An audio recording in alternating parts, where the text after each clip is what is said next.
So we are recording, but please give it a little bit of time, just to make sure the front of the recording is clean. Alrighty, whenever you're ready. Hi, this is Garrett with California Dealer Academy. We have with us today Ryan Gangemi from DR Motors up in Auburn, California. How you doing? I'm good. How about you? I'm good. Glad you were able to take the time. I appreciate the last minute portion of it. No We've done this problem. before, but wanted to see if we could do a little bit more in-depth analysis. What I'm trying to accomplish today, I get a lot of students that ask about students that have been in class that have gone on to do bigger and better things, and because of your niche as far as the auto industry is concerned, that's never going out of style. So wanted to have you talk about yourself real quick and kind of what you do and what your background is and why you got into selling cars. So I started out as a BMW mechanic and did that for about 6 years, and then I opened my own shop, and that's been 13 years now. And I've been a used car dealer for the last 5 years, I believe. I think it was May of 2018 that I took your class and decided to add used cars to my shop to just kind of help leverage our ability to fix things with, giving customers a better experience as dealing with a used car dealer when they need cars or sell for them if they want to do consignment, that kind of thing. Sure. And you picked a heck of a time to get involved with it too, because you saw a lot of market changes, some good, some bad. Unfortunately, a lot bad. But just like Yeah. anything else, car dealers adapt. So, tell me a little bit about what your strategy was going into it, how the market, say, right around the time of the pandemic hitting, and then with our new market now, with all the aftermath and stuff, kind of how you've adjusted things along the way. So for me, I always treated the dealership as a secondary source of income for myself because it's kind of cyclical. It definitely has seasons. Uh, it's kind of like working for a carnival. It's really good when it's good, and when it's bad, it's real bad. So I just kind of approached it in that sense of always having a fallback of a way to make money that I wasn't relying only on my dealership. And that enabled me to take a totally different line than, say, my neighbor down the street that has to sell a car this month or he can't pay his mortgage. So if you have the ability to not make it your everything basket, then that would be the most ideal, because it is an up and down market. When COVID hit, things got really weird. Prices went super crazy, and I just wasn't willing to pay more for a car at wholesale than I sold retail the year prior for the exact same car, color, miles, year, everything. It's like, wait, it's a year older, and now I got to pay 1,500 more than I sold it for before. So I kind of put my hands up and said, I'll let you guys fight it out. And we got to see a lot of car dealers shut their doors when they realized they overpaid for everything, and then now their flooring lines come and due and they can't afford to stay in business.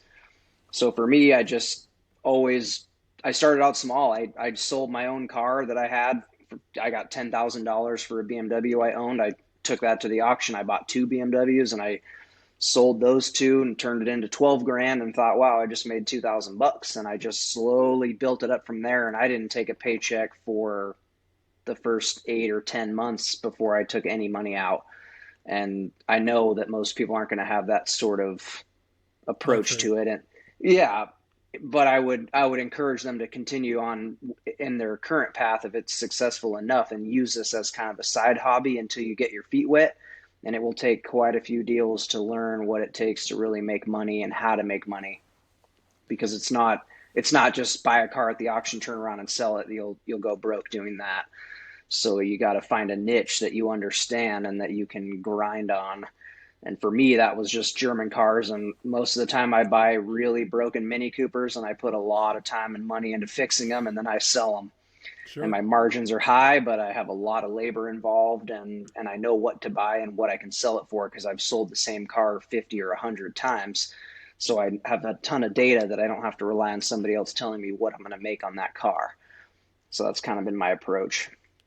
And I think it's smart, especially when you're starting out in a smaller capacity, not that smaller is necessarily a bad thing either. I think a lot of people want to quit the 9 to 5, shoot the moon, blow the mortgage on, trying to start a car dealership. And I've seen it work. Not saying that you can't do it that way, but I feel with a lot of people, especially that don't have the background, it's more the exception, unfortunately, not the norm. So your advice would be to start off small, see if you can keep the day job for a little bit. Did you find that you were able to do that more with a wholesale basis, on a retail basis? Did it have to be a healthy mix of both? I actually started out only retailing cars for the first maybe 3 years. I didn't really have a good wholesale avenue until a few popped up that you introduced me to, but I was always the guy that was just buying it and doing everything I could to retail out of it. But for me, I own a commercial building that's on the main highway frontage, and I have 4 retail parking spaces that face the freeway with 78,000 cars a day that drive by. So my exposure may not be realistic for somebody that's looking to run this out of their driveway. Not to say I didn't still pay for a website and advertising and Car Gurus and Facebook Marketplace and all the places that you can list cars. I still did that, but I'd say half the stuff sold because somebody drove by and saw it. Sure. So something's to be said for exposure and right time, right place type of stuff. There was a day I bought a car and I put it out on my front line, and I walked back in my office to get stickers and signs for it, and somebody came in and bought it. And it was out front for less than 30 minutes. Good problem And to have. so, yeah. So, but then other times I have a car right now I haven't been able to sell for 3 months. So there's times that location doesn't matter, what you've got. It's just a matter of having the right car at the right time. But I've always stayed small. The biggest time I got to 12 cars in inventory, and that felt really stressful to me, trying to balance my other shop and business and my parking lot not having a lot of room. And so I just kind of keep it to where I have 3 or 4 cars retailing at a time, Sure. whether consignment or are my own stuff. And that's been pretty good. And I can still sell 12 cars in a month.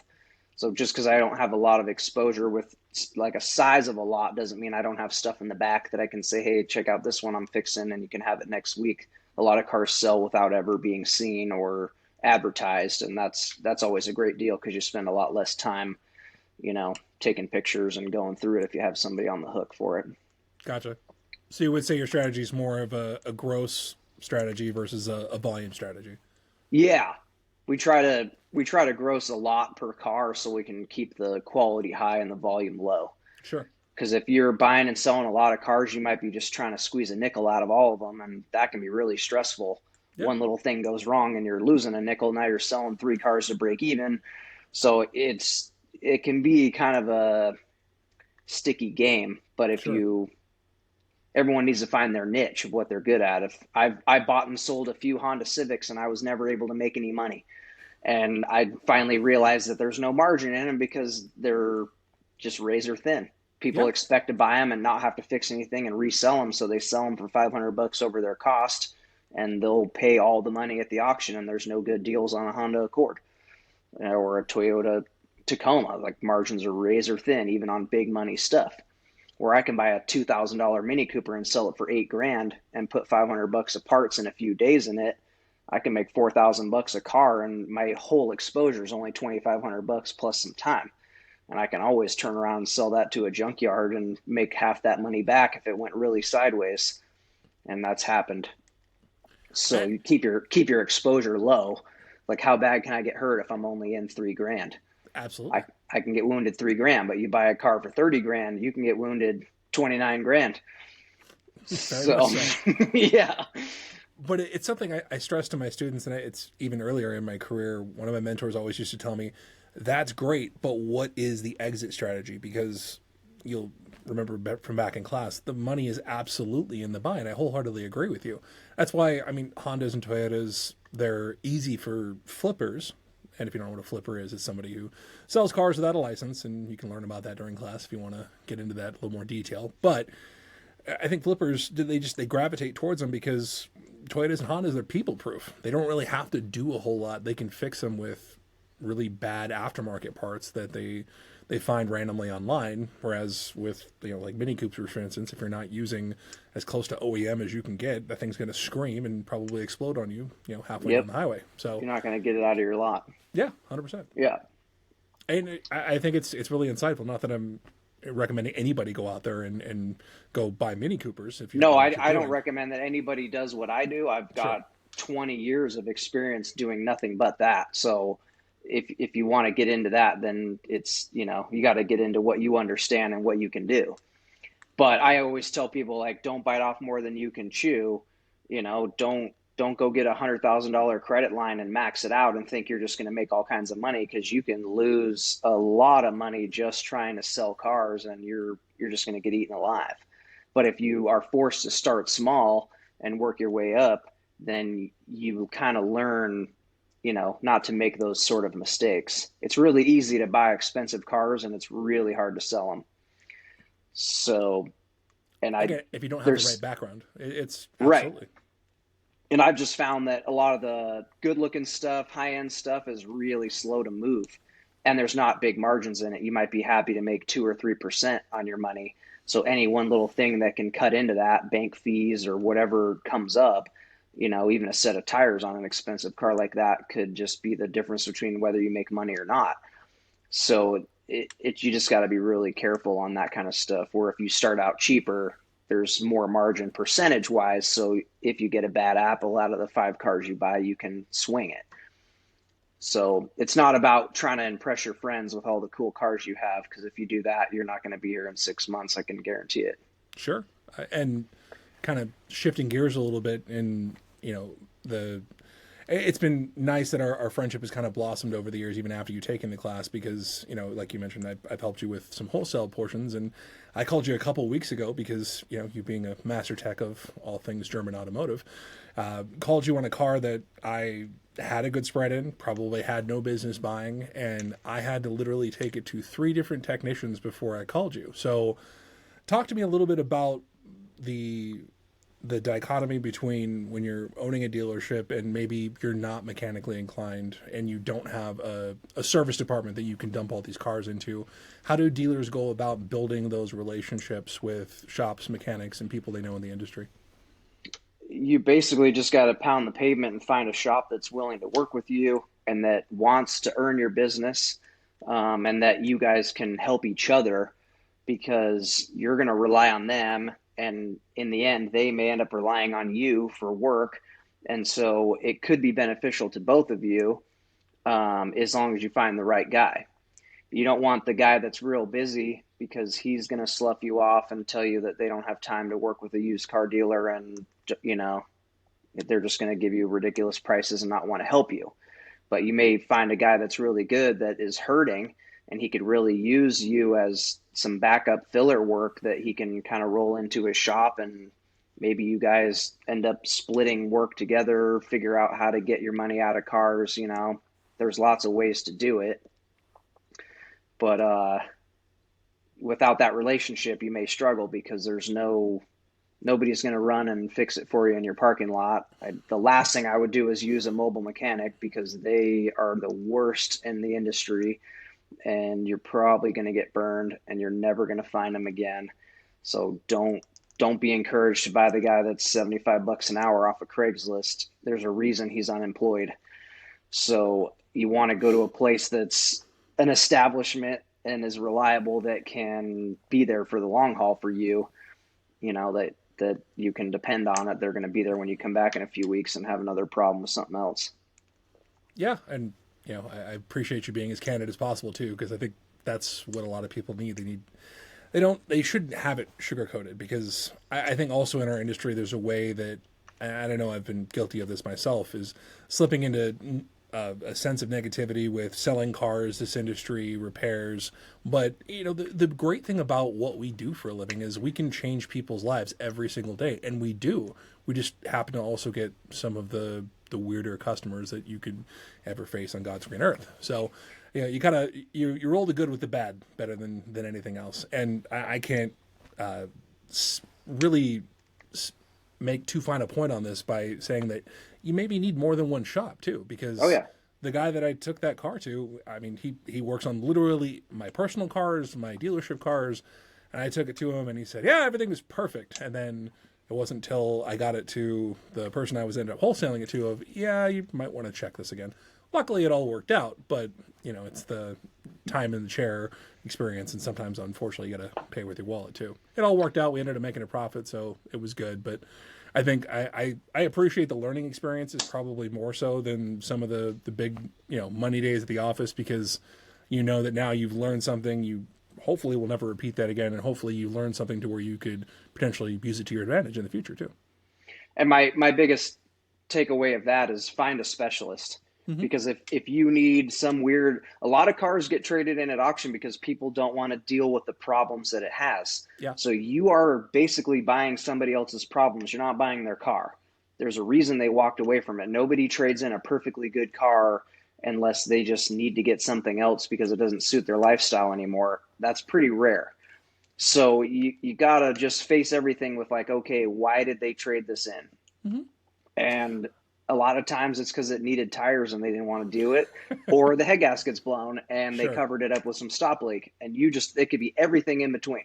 So Yep. you just don't know. But if you take it to somebody that understands those cars and knows, and the car you were dealing with had a goofy problem that ended up not needing any real parts, but it Yeah. needed a guy that knew what he was doing, some other shop may have sold you an expensive part because that would have fixed it. It doesn't mean it's the right thing. So But not to going toot to the your right horn. specialist can save you money because they know what it needs, not what you think it needs. Totally get it. And not to toot your horn by any stretch of the imagination, but it was a franchise store, their franchise store, that looked at it and failed it. Two mechanics that I had, and I had to call you, and within 10 minutes, you're like, yeah, do this, change this, reprogram it with this, and have yourself a nice day. And it fixed And, it. and trust me when I say, with the group of people that were involved with this, it shouldn't have taken that long. But But was, that's the thing. Like yeah, you can deal with all the professionals and the best people in the industry, and they could still be wrong. yeah, 100%. I just went through it on a BMW I had that was one of my cars. I took it to the dealer, and they refused to fix it under warranty and ended up charging me money. And I fought back and forth with them. I called BMW North America, and they went round and round for almost 2 months. And I Wow. finally brought it back in, and they brought a technician from BMW out to diagnose it. He came up with the original statement. They decided to goodwill it for me, and that guy was still wrong.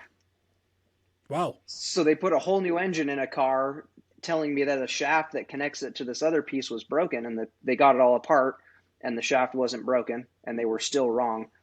It fixed the problem because it had a misfire they couldn't find, but they were still wrong. And they're the manufacturer. And it was Sure. their field rep and the dealership and their foreman and all the techs, and they just wouldn't listen to me because they just didn't want to. But in the end, it fixed it, but I had to stick by my guns, and it took me 30 hours to get a job done under warranty that should have been zero, Yeah. should have just been fixed. Yeah.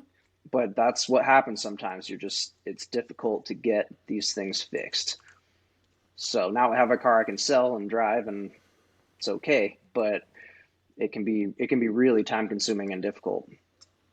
And I think it's hard to stress that. I mean, not even with just new people in the industry, but people that have been in the industry for years, of stay humble. Like, you need to always be learning. Not, Totally. well, I've been doing this longer. I cannot tell you, being as old as I am now, consulting and teaching people how to be a car dealer, how many times, well, I've been doing this longer than you've been alive. Cool. Why don't you sit down for a second and let's see if I can teach you something, and maybe I can learn something from you too.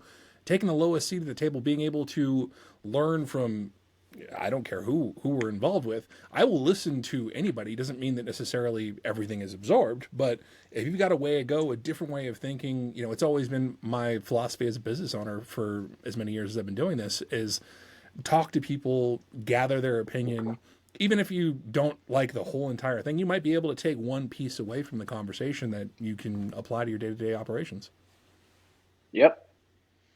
Unfortunately, that's not the ideal situation of how people Sure. handle it, but that's humans, and there's plenty of people that think they know more than you, and that's okay. Totally get They'll it. they'll probably struggle, and that's fine. Well, and the last piece, again, I really appreciate you taking the time, especially on a Sunday, to sit down and talk like this. But tell me a little bit about what your interaction was initially with the school as far as getting your education, and then kind of the ongoing portions as far as our involvement, so that way students that are looking at the class, the California Dealer Academy, way of going about things, how they can possibly gain from sitting in on a class. So the class I took because it was a state requirement, and I needed it to get my license. The bonus was that I met you, and you were so helpful and supportive, and just kept it all going over all these years. And I paid you 100 and something bucks for your class back in the day, and I haven't paid you a dime since. But we've become friends and Yeah. help each other, and that's important for both of us. And I think it's just important in that situation, because there was so many times when I said, hey, after the fact, like, what do I do in this situation? I'd call you in the middle of the deal and say, the customer's telling me this. What do I do to cover my butt? Is it okay to take this document? What do you think about this? I mean, there's just so many things that happen. It's not cut and dry. Yeah. There's just too many things. And I spend most of my evenings and spare time watching YouTube videos on car dealers, and there's a group of guys out there talking and doing all kinds of roundtables and things about this industry, and it's tricky. Yeah. Even after being in this business this long and knowing what I know, I can still get burned on stuff, and Sure. it's just a tricky trade. Everybody's out there trying to screw you, and you just gotta look through all that to try to find the ones that aren't, and it can be tough. But the class was a great entry into it, get an idea about it. And I don't know if you still use this line, but in the first minute, you told us that 90% of us will be out of business in the first year. And me, being my arrogant self, just laughed and said, I'm going to be the one guy that's still in business after this class. Absolutely. And you probably looked at me and, but I was the only one that raised my hand that had any automotive history in the business. All these people were just Joe Blows and they didn't know anything. And I said, well, this is a tough business. After being in the trenches for 15 years, I'm finally here to decide to open my own dealership. Like, I am not green to what goes on. And I've met all the car dealers in my area wanting me to work on their cars. And so it's definitely a requirement that you need, but taking your class was the best decision I ever made for, my continuing education and keeping me in the business. And I still call you every few months and say, what should I do now? And you always answer or text me and say you'll be with me soon. So I appreciate that. And I don't know that I would have got that from any other class. So No, I appreciate that's it, man. probably the biggest take off of that, is that I know you're there and you're there to support your students and get them to that next level. And you want them to succeed, where, a lot of classes just want the numbers and push them out the door. Yeah, and that's the biggest thing. And thank you. I really appreciate it. And that's kind of the reason why we're starting to do these videos now, because we want to expand the library. We want to expand the options for larger education, even after pre-licensing, as far as how to desk a deal, how to buy a car at auction, things that just over the years haven't had the capacity to sit down and get this all recorded and archived like this. So once again, man, I really appreciate you taking the time here on a Sunday especially. And if you're interested in learning more, booking a class, you can check us out on CaliforniaDealerAcademy.com, and you can always reach out to me directly. My cell phone number is 760-681-1757. Thanks for tuning in, and we'll see you at the auction.